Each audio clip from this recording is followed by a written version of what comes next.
about the Earth's magnetic field or Earth's magnetism, we can say.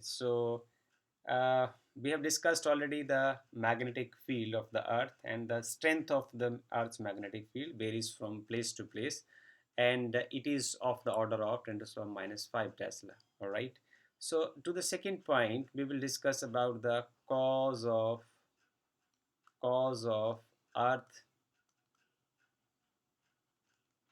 magnetism. Cause of Earth's magnetism. See, if as the questions to the cause of earth magnetism is concerned, यदि हम इसकी बात करें तो मैं इसका answer लिखना चाहूँगा नॉट क्लियर। नॉट क्लियर, अभी तक की क्लियर नहीं है। अभी तक हमने जो मैग्नेटिज्म के बारे में पढ़ा है उसमें आपने ये पढ़ा है कि जो the origin of the magnetic field is the magnetic dipole. Magnetic dipole, okay, like a bar magnet, okay. And second part, as is suggested by Ampere, is a circulating current. Circulating currents. So इन्हीं के base के ऊपर हम यहाँ discuss करने की कोशिश करेंगे. Number one, the magnetic dipole, like a bar magnet, and the second is the circulating currents, right? So originally the magnetic field was thought of as arising from, जैसे हमें ऐसे लगता है कि जो अर्थ के बीच में कोई एक जाइंट बार मैग्नेट है. ये माना गया कि अर्थ के बीच में कोई एक जाइंट बार मैग्नेट है. There is a giant bar magnet inside the earth, okay, and is place approximately along the axis of rotation. इस एक्सिस ऑफ रोटेशन के साथ उसको वो वेल प्लेस्ड है and deep in the interior of the earth. However, ये जो simplistic picture है certainly not correct, ये सही नहीं है. The first idea was rejected. So the second idea, that is the circulating currents. So आप देखिए, the second idea is the magnetic field is now. इस समय सोचा जाता है कि this magnetic field of the earth is arises due to the electrical current produced by electrical currents produced by the convective motion of the metallic fluid. मैं कुछ इस तरीके से बनाने की कोशिश करता हूँ कि देखिए, ये जो कन्वेक्टिव करंट्स हैं, ये earth is spherical in shape and this is the inner core. तो इनर कोर का जो आइडिया था, this is rejected as a magnetic dipole, something like that, but because of the high pressure this portion is solidified, right? So this is not possible, this idea is rejected. But out of this portion, out of this portion, this part, इस part में क्या होता है, यहाँ fluid है, metallic fluid.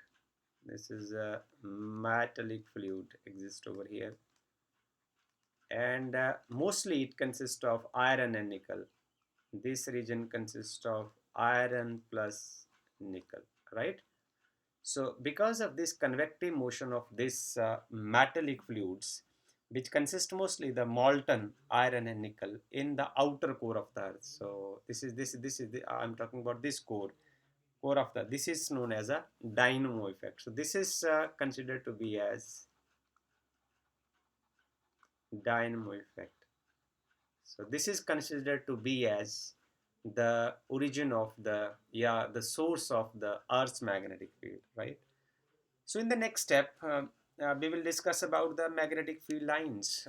So our next step is to discuss about the magnetic field lines. We'll discuss about magnetic field lines. Magnetic field lines.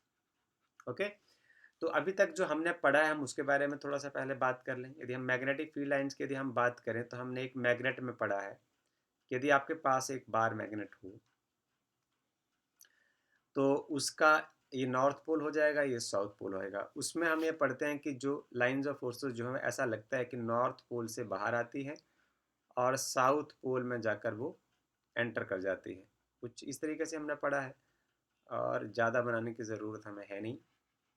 ये देखिए, इस तरीके से जो मैग्नेटिक लाइंस ऑफ फोर्सेस हैं नॉर्थ पोल से बाहर आती हैं और साउथ पोल पर जाकर एंटर कर जाती हैं, और इनसाइड द मैग्नेट ये जाती हैं south pole to north pole. This is from south pole to north pole, right? This goes inside the magnet from south pole to north pole, okay.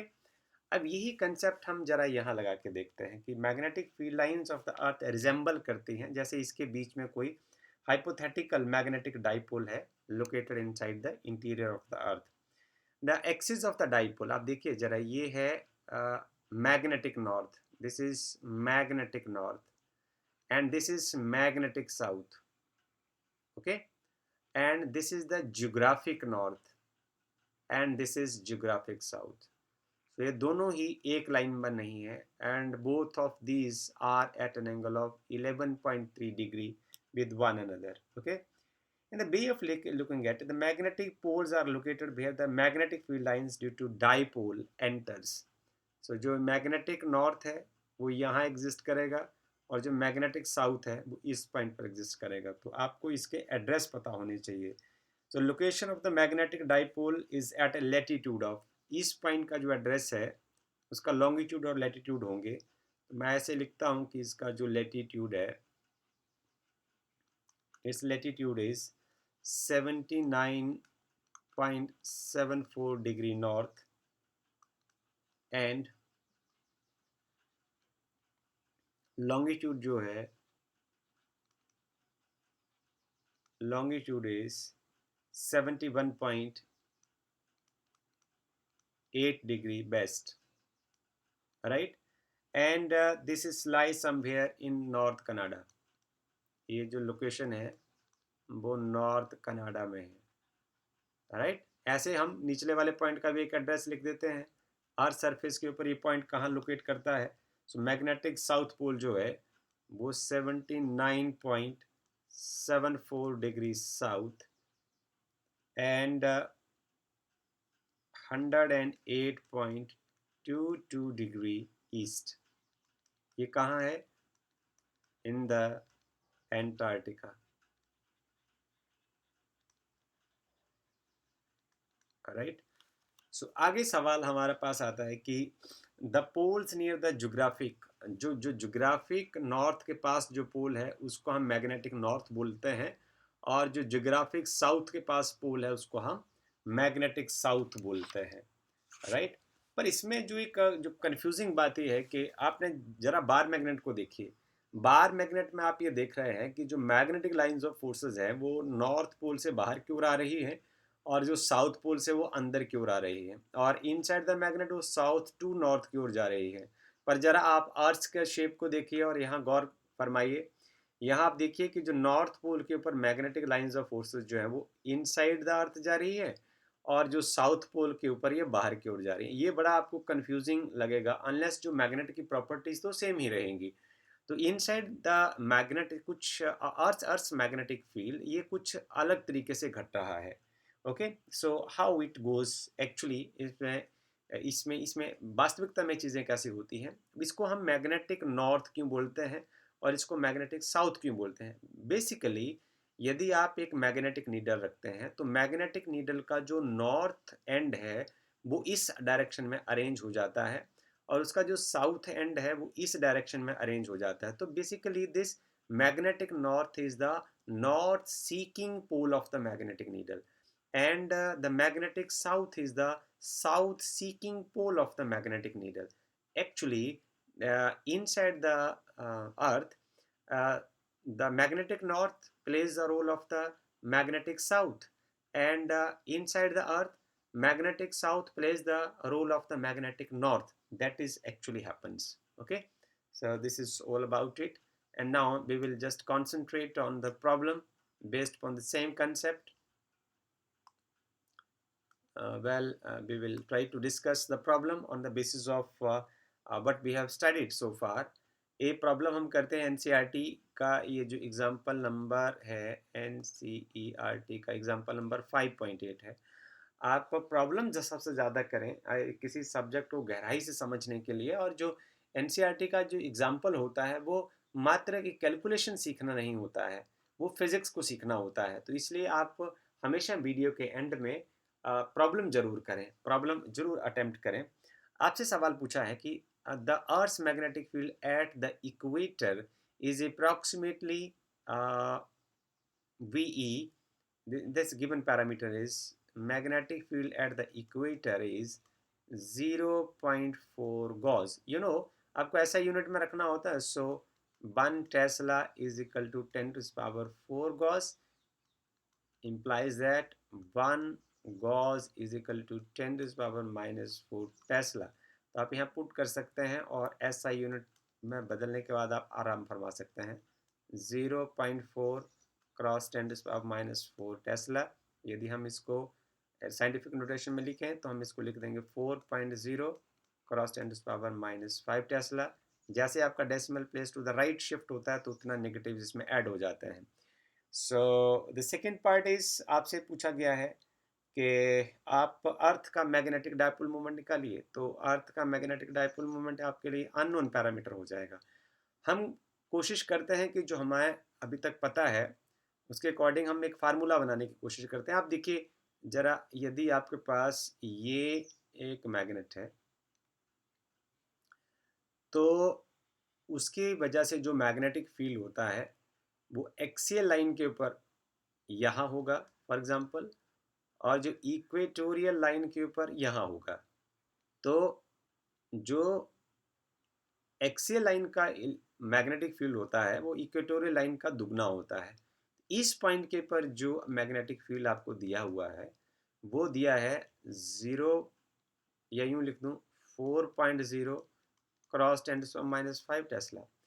तो ये जो सिचुएशन है वो कुछ यहाँ है। यदि मैं मान लो इस सरफेस को मान लेता हूँ कि ये अर्थ मैग्नेटिक फील्ड है, ओके, या ये मैग्नेटिक डाइपोल है अर्थ का, तो इस पॉइंट के ऊपर ये जो आर वाला वैल्यू है, जो ये वाला डिस्टेंस है, ये क्या हो जाएगा? This is just the radius of अर्थ।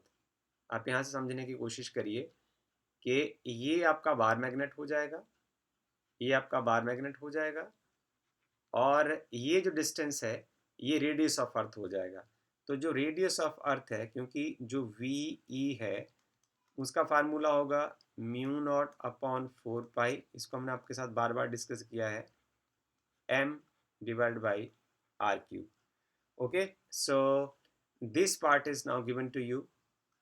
ये वाला पार्ट, ये देखिए आपके लिए नोन पार्ट है। अब this is given to you.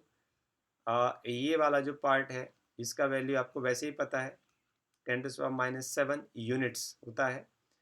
ये वाला जो पैरामीटर है ये आपके लिए अभी अननोन है, और ये जो वाला पार्ट है ये रेडियस ऑफ अर्थ है। This part is radius of earth and that is also known to you, which is equal to, इसको हम ले सकते हैं 6.4 cross 10⁻⁶ metre.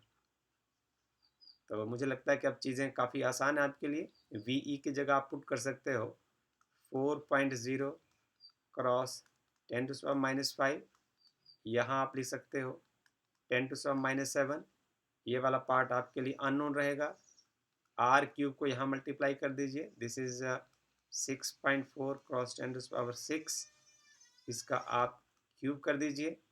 You are left with M is equal to 4.0 cross 10⁻⁵ cross 6.4 cross 10⁻⁶ cube over 10⁻⁻⁷।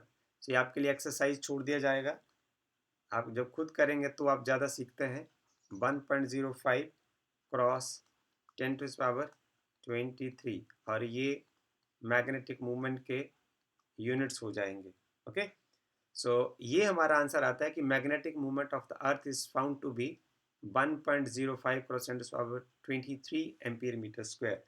ये जो value है this is in close agreement with the magnetic movement that is 8 cross 10⁻22 ampere metre square at the geomagnetic text, right? At the geomagnetic text. So these, both of these values are comparable to one another.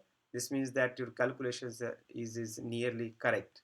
So I hope that you have understood the concept of Earth's magnetism and the application of this concept to find the magnetic movement of Earth.